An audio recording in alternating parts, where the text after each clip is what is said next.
Bonjour frères et sœurs, comment vous allez? Soyez tranquilles, le problème du véhicule est résolu. Donc, que Dieu soit béni.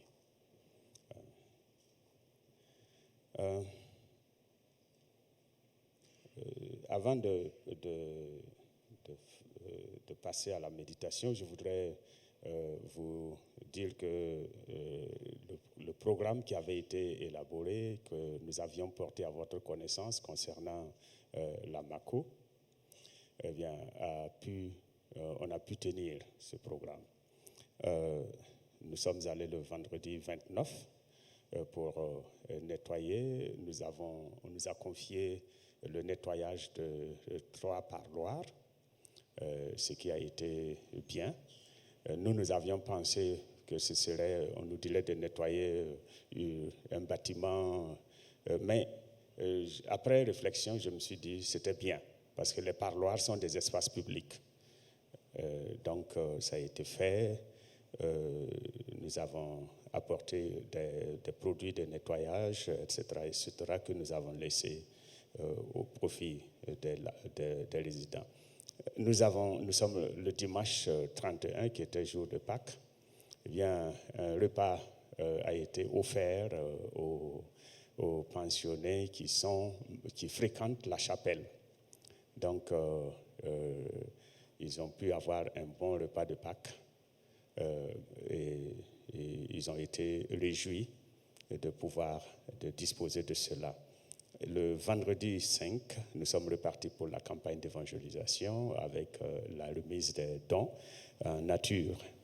Et nous avons apporté un bon lot de vêtements et nous avons apporté des céréales pour 250 détenus. Chacun a pu disposer d'au moins 2 kilos de riz, et puis une boule de savon, etc., etc. Merci pour vos prières, merci pour votre participation. Une sœur a dit que depuis qu'elle est née, c'est la première fois qu'elle a mis pied dans une maison d'arrêt. Alors, c'était une belle expérience pour elle. Alors, ça fait partie de notre religion, n'est-ce pas ce que la Bible dit? La pure religion, c'est de visiter les détenus. Et Jésus, dans sa parabole, a reproché à ceux qui étaient à sa gauche qu'il était en prison et qui ne sont pas venus le voir. Alors, entendez bien, que celui qui a des oreilles entende. Rendez leur visite. Qui sait? Que Dieu vous bénisse. Pour ce qui est de la bibliothèque, nous n'avons pas pu le faire, mais c'est en cours, on se prépare, parce que on s'est rendu compte qu'on allait emballer des livres dans des cartons, aller déposer, mais ça ne résout pas le problème. Il faut on établisse une liste avec un répertoire, etc., pour faciliter le travail de ceux qui vont gérer la bibliothèque. Donc, vos livres sont toujours attendus, recevables au secrétariat de l'Église. Merci, que Dieu vous bénisse.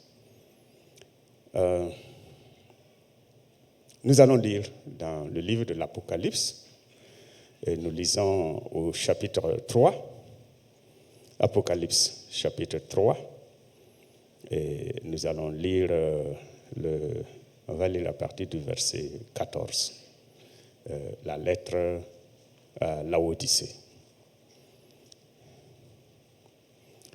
Apocalypse chapitre 3.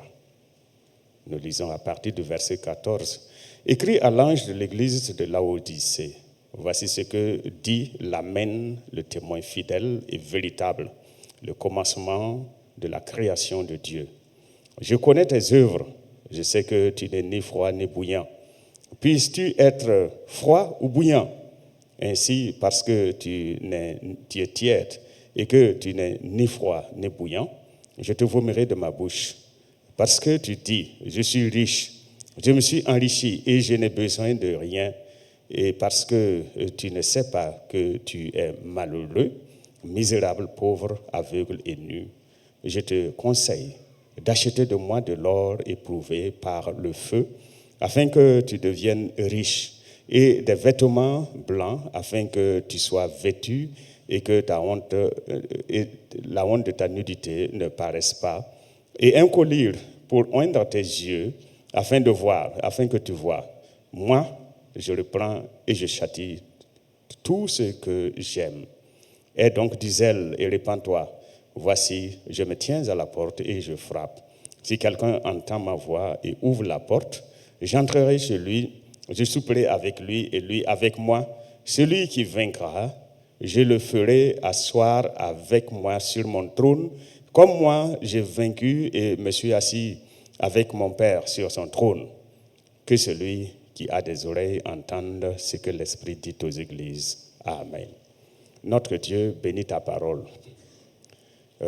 Aide-nous, Seigneur, notre Dieu, chacun pour sa part, à entendre ce que tu lui dis en particulier. Que nos oreilles soient ouvertes par la puissance de ton Esprit Saint et que nos cœurs reçoivent ta parole. Aide-nous à mettre en pratique ce que tu nous dis, parce que nous voulons être meilleurs. C'est pourquoi nous te prions. Viens à notre secours au nom de Jésus. Amen. Amen. La dernière fois que je prêchais, j'ai mentionné, j'ai parlé de 2 Timothée chapitre 4, versets 7 et 8. Et je suis sûr que dans la semaine, vous en avez encore entendu parler. N'est-ce pas? Et je vais juste rappeler quelques éléments mentionnés avant de passer à quelques illustrations. Voyez, je disais, bon, il faut que chacun de nous, au moins, fasse quelque chose, que nous travaillons de sorte que, effectivement, lorsqu'on va mettre sur notre épitaphe, j'ai combattu le bon combat, j'ai gardé la foi, j'ai achevé la course, que ce ne soit pas faux. Et j'espère que chacun de nous a regardé pour au moins coller ses actions à ce qui pourrait être un jour écrit par les survivants. Ce n'est pas facile d'y penser, mais il faut qu'on pense aussi à la mort. Un jour, on peut partir. Et il ne faut pas que les anges s'étonnent, qu'on dise de nous que nous avons achevé la course, que nous avons combattu le bon combat et que désormais la couronne nous attend, alors que les anges du ciel, le Seigneur lui-même se demande, mais de qui parle-t-il? De quel ciel parle-t-on? Alors, donc, il faut que nous... Et j'ai parlé de l'apôtre Paul qui a dit, qui a fait cette déclaration. Il l'a dit avant de mourir. Ce ne sont pas des gens qui ont dit de lui qu'il a combattu le bon combat, qu'il a gardé la foi, qu'il a achevé la course. Non, c'est lui-même qui l'a dit avant de mourir. Et c'est ainsi que nous devrions vivre. Le chrétien doit pouvoir dire, quand il est en train de mourir, eh bien, je sais que j'ai combattu le bon combat. J'ai achevé la course, j'ai gardé la foi. Il ne faut pas laisser les autres dire des choses pour calmer adoucir notre douleur. Alors, l'apôtre Paul a eu cette assurance. Et je disais qu'en réalité, eh bien, il a eu 2 vies. Voilà pourquoi, à la fin, il a pu parler du bon combat qu'il a combattu. Dans sa première vie, il a combattu l'Église. Lui-même l'a dit, j'ai été persécuteur, j'ai combattu cette doctrine, j'ai cru bien faire de détruire ce nom-là. Et quand il a rencontré Jésus sur la route de Damas, il a changé.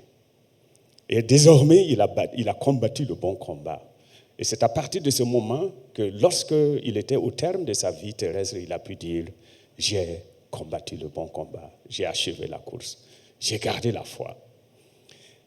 Alors, il est donc nécessaire, parce que nous pouvons nous évaluer. Vous savez, ici, un des problèmes du Burkina Faso, c'est que les gens ne veulent pas examiner leur vie. On n'évalue pas le travailleur, et le travailleur ne s'évalue pas. Et puis on voit la pile de dossiers s'entasser sur le bureau, et puis on est content.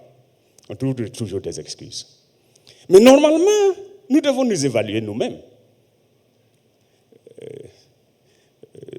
Je suis sûr que si on remettait des fiches d'évaluation à chacun de nous, il y en a qui vont les ranger. Parce qu'on ne sera pas suffisamment honnête pour répondre à certaines questions. Alors, l'apôtre dit, j'ai combattu le bon combat. Et j'ai mentionné, j'ai terminé par Matthieu chapitre 24, où le Seigneur a parlé du serviteur, du fidèle et du mauvais. Et il dit, si c'est un mauvais serviteur, un méchant serviteur qui se met à battre ses compagnons et à boire avec des ivrognes, etc., le maître de ce serviteur viendra, le surprendra et lui donnera sa part avec les gens qui sont dans les ténèbres du dehors. Alors, ce matin, je voudrais juste achever en attirant notre attention sur les difficultés que nous pouvons rencontrer dans ce combat. Il faut qu'on soit préparé. Et je voudrais m'appuyer, que nous regardions, j'aurais voulu qu'on lise les 7 lettres aux 7 églises que nous trouvons dans Apocalypse chapitre 2 et le chapitre 3. Mais j'ai choisi de lire un seul, la dernière lettre que j'ai lue. Mais je vous invite, s'il vous plaît, faites l'effort de lire toutes les 7 lettres. S'il vous plaît, lisez-les à la maison. Ça va nous aider.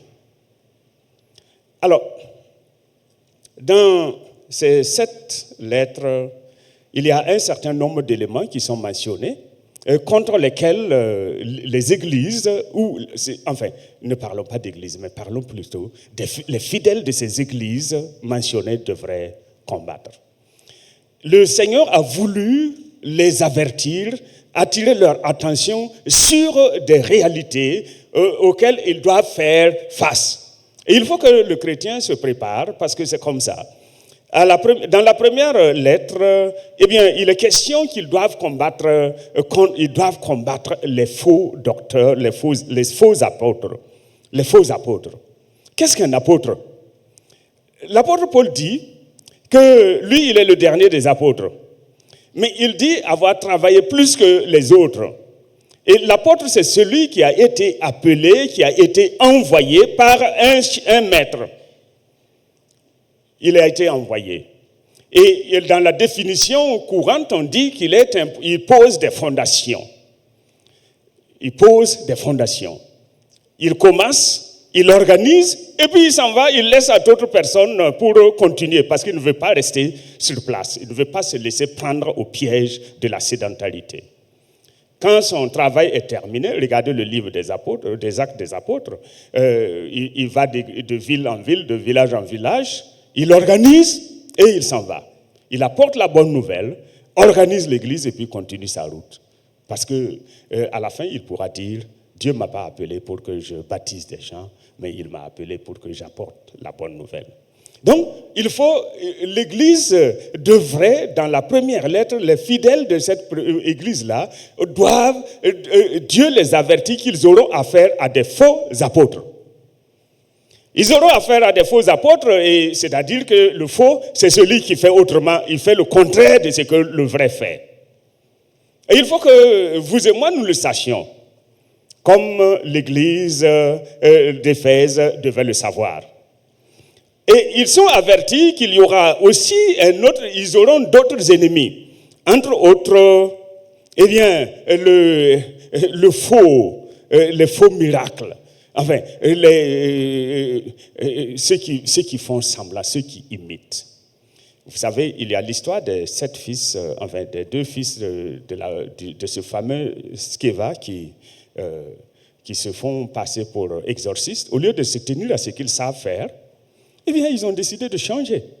Ils ont dit, nous te conjurons au nom de Jésus-Christ que Paul prêche, sors. Et le contraire s'est produit.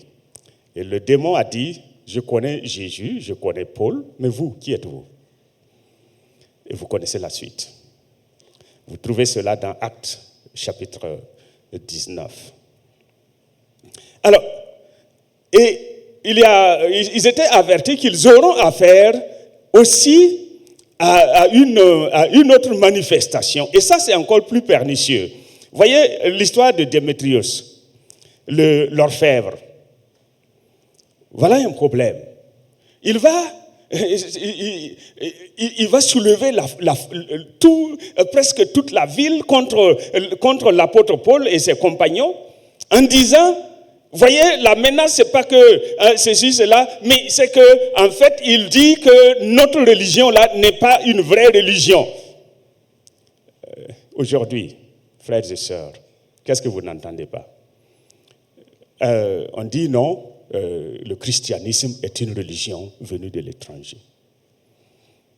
Bon, en fait, je me pose toujours des questions. Moi, je me dis, bon, il faut que vous et moi, nous soyons avertis. Il faut qu'on sache que ça doit être comme ça. Ça doit être comme ça. Le diable se déguise. Et il pousse des gens à faire dire que, eh bien, vous et moi, nous devons retourner à nos cassex de l'autre d'antan, nous devons écouter. Que Dieu vous bénisse. Allons rapidement.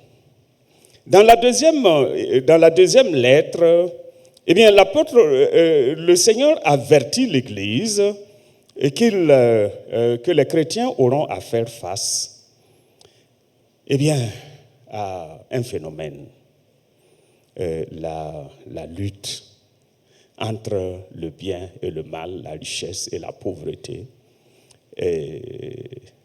Quelqu'un a prié et s'est rapporté dans la parole de Dieu. Je te demande une chose, que je ne sois pas trop pauvre de peur que je ne dérobe et que je fasse salir ton nom. Mais il dit qu'il ne veut pas non plus être très riche, parce qu'à la fin, il va se demander qui est Dieu. Sa richesse pourrait devenir son idole. Alors, donc, aujourd'hui, nous savons qu'il y a un problème. Comme dans cette église, dans cette ville, eh bien, il y avait aussi cette tendance à diviniser, à transformer la richesse, les biens matériels en idoles. Eh bien, aujourd'hui, nous voyons que ces choses sont devenues des réalités. Il y a des gens qui, si on leur dit, écoute, bon, on te donne tant de millions et puis tu renonces au ciel, eh bien, ils sont prêts à prendre. Prêts à prendre. Ils ne vont pas abandonner. Parce qu'ils vont se tromper en disant, bon, ben, de toute façon, mieux vaut vivre maintenant avec les enseignements qu'on entend. Donc, il faut faire attention. Il faut que le chrétien soit averti, que nous sachions que nous aurons toujours à lutter contre la tendance à idolâtrer, à adorer les richesses ou le matériel. Le matérialisme sous toutes ses formes. Dans la troisième lettre, eh bien, il y a une autre chose. Et là, il s'agit de la doctrine de Balaam. La doctrine de Balaam. Il est dit, si vous lisez dans Nombre chapitre 23, 24, vous trouverez l'histoire de Balaam. Mais ce n'est pas tellement... C'est qu'après, c'est dans ces textes-là du Nouveau Testament qu'on voit que la doctrine de Balaam a été identifiée. Parce que subitement, entre Balak qui a prophétisé, qui a donné, qui est allé, le pasteur principal en a parlé, eh bien, subitement, on voit l'histoire de Phiné et de ces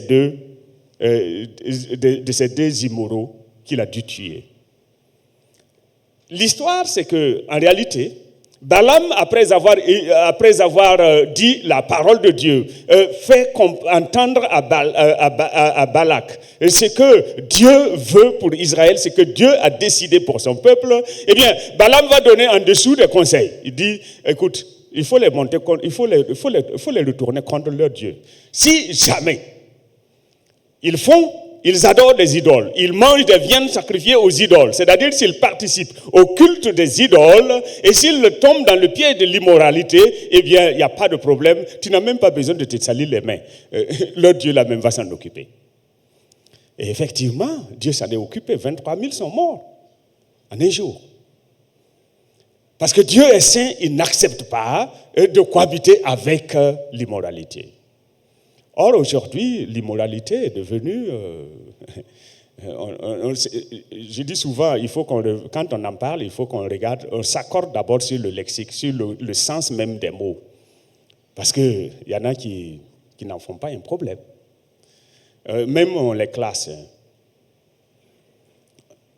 Or, l'église donc de Pergame a été avertie, les fidèles de l'église de Pergame ont été avertis et qu'ils vont rencontrer dans leur ville et dans leur milieu des gens qui vont faire la promotion de la liberté sexuelle et de l'adoration des idoles. On dit non, c'est une histoire de famille, non, c'est pas un problème, tout le monde le fait, eh bien toi aussi, ne sois pas si dur.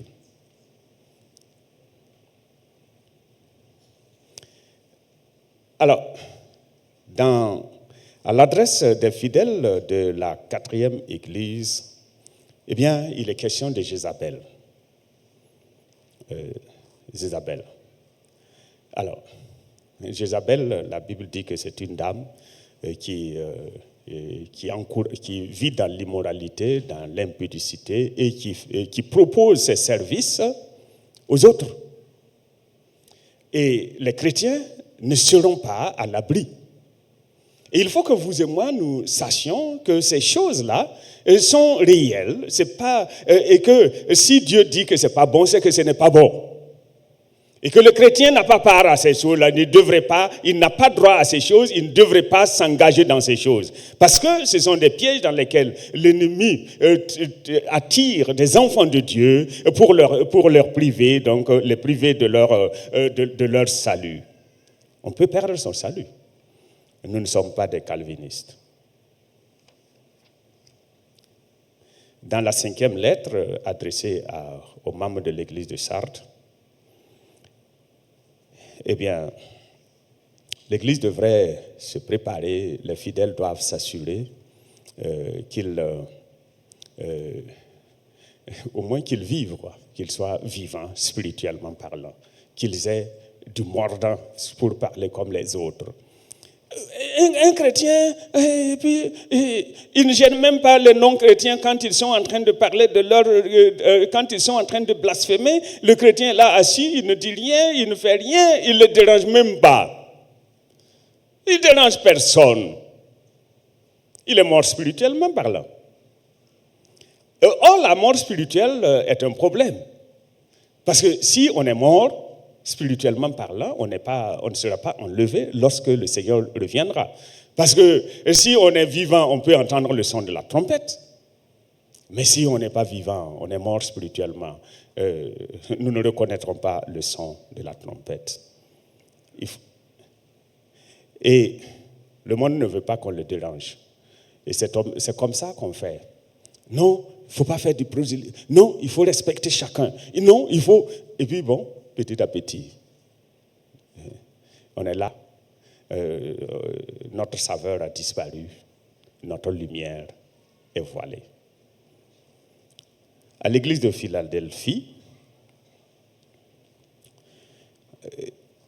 eh bien, les membres de l'église sont avertis, eh bien, qu'il faut qu'ils revoient leur amour fraternel. Le nom même dit amour fraternel. Mais quand vous lisez le contenu de la lettre, c'est bizarre.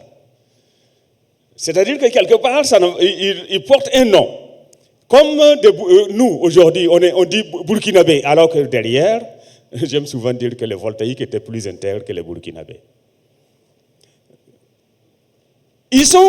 Leur nom, c'est l'amour de Dieu. Mais ils ne s'aiment pas les uns les autres. Ils n'aiment pas Dieu. Il y a un problème quelque part. Soyons dignes de porter le nom de chrétien, le nom du Seigneur. Ce beau et merveilleux nom. Alors, pour la 6e lettre et l'avant-dernière, eh bien, il a été question de... Je retourne ma page.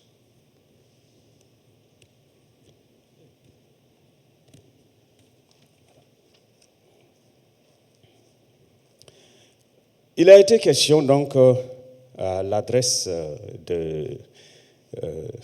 de ces chrétiens qu'ils doivent faire, c'est plutôt la 7e lettre, ils doivent faire beaucoup attention. C'est le texte que nous avons lu.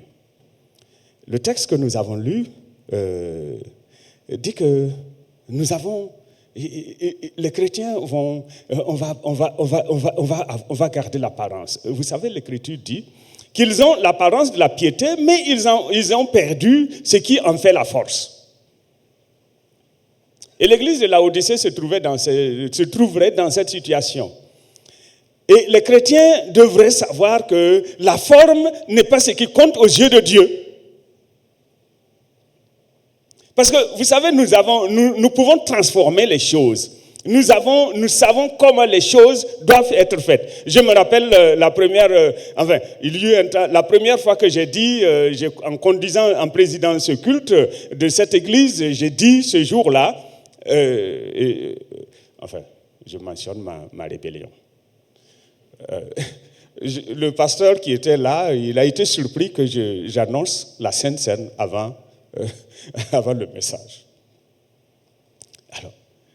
Alors que lui, il avait le programme est bien ficelé, on sait quel élément vient à tel moment, et puis à la suite de tel élément, c'est tel autre élément. Et ce jour-là, j'ai bouleversé les choses.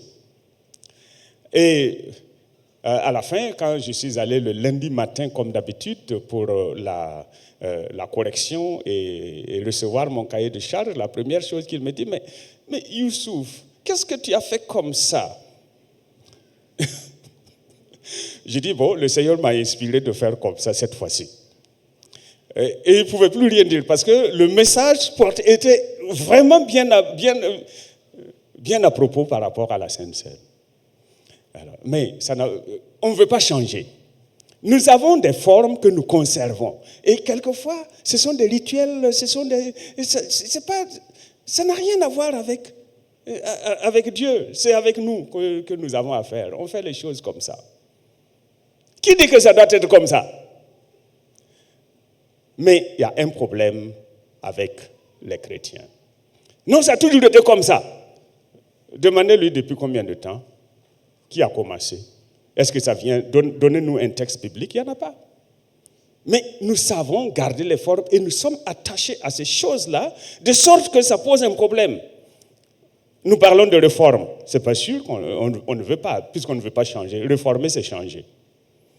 Pour le meilleur, on ne veut pas. Alors, à cette église, eh bien, le Seigneur donne un avertissement. Il faut qu'ils changent et qu'ils détournent leur regard des formes, et qu'ils oublient ce qu'eux ils pensent d'eux-mêmes, ce qu'ils croient être. Pour eux, puisqu'ils disent, je suis riche, je n'ai besoin de rien. Dieu dit, tu es pauvre et tu as besoin de tout. Tu as besoin absolument de tout. Et de tout de Dieu, de la part du Seigneur. Et tu ne peux pas choisir, tu ne peux pas avoir Dieu avec les autres choses. Parce qu'ils s'excluent mutuellement. Vous savez, Dieu ne nous demande pas de faire des choses, il ne nous demande pas d'abandonner pour abandonner. Il y a des promesses qui sont attachées à ces choses, à notre attitude. Et je vais rapidement donner des textes. Vous voyez, à la fin de chaque lettre, nous pouvons lire des promesses. Et dans l'ensemble, il est dit seulement, et vous les trouvez au bout de toutes les 7 lettres, à celui qui vaincra. Pour la première, c'est le verset 7 du chapitre 2. Et pour la deuxième, à celui qui vaincra, eh bien, il n'aura pas à souffrir la seconde mort. Verset 11. Au verset 17, à celui qui vaincra, je donnerai de la manne cachée, etc., etc. Et au verset 26 et 28, à celui qui vaincra. Et au chapitre 3, verset 5, à celui qui vaincra, le verset 12 et au verset 21 que nous avons lu, il est dit, et je vais le lire. Celui qui vaincra, je le ferai asseoir avec moi sur mon trône, comme moi j'ai vaincu et me suis assis avec mon Père sur son trône. Quelle merveilleuse promesse. Vous savez, Dieu nous demande tout simplement de faire en sorte que nous puissions arriver vainqueurs. Parce que si notre détermination, notre engagement est de remporter la victoire, alors nous pouvons être tranquilles. Nous pouvons être tranquilles. Et comme l'apôtre Paul l'a dit, j'ai combattu le bon combat, j'ai achevé la course, j'ai gardé la foi, désormais la couronne de justice m'est réservée. Eh bien, cette couronne-là, il dit, non, Dieu me la donnera, le juge me la donnera. Et au début, le texte que nous avons dit, il est dit, le fidèle témoin, c'est-à-dire qu'il n'y a rien de caché. Ce que j'ai fait, Dieu le sait. Ce que j'ai au fond de moi, Dieu le sait. Il n'a pas besoin de quelqu'un pour venir dire, il est dit que Jésus n'avait pas besoin qu'on le dise ce qu'il y avait dans l'homme parce qu'il connaissait l'homme. Il connaît l'homme. C'est ça le témoin, le fidèle témoin. Il est le commencement de la création. Alors, donc Dieu sait. Et l'apôtre dit que Dieu lui donnera la couronne. Mais il ajoute, non seulement à moi, mais aussi à tous ceux qui auront aimé l'avènement du Fils de Dieu. Alors, que chacun donc travaille de sorte que cette couronne-là ne nous échappe pas. Qu'elle ne nous échappe pas. Et elle est une réalité. À condition que vous et moi, nous marchions comme il convient.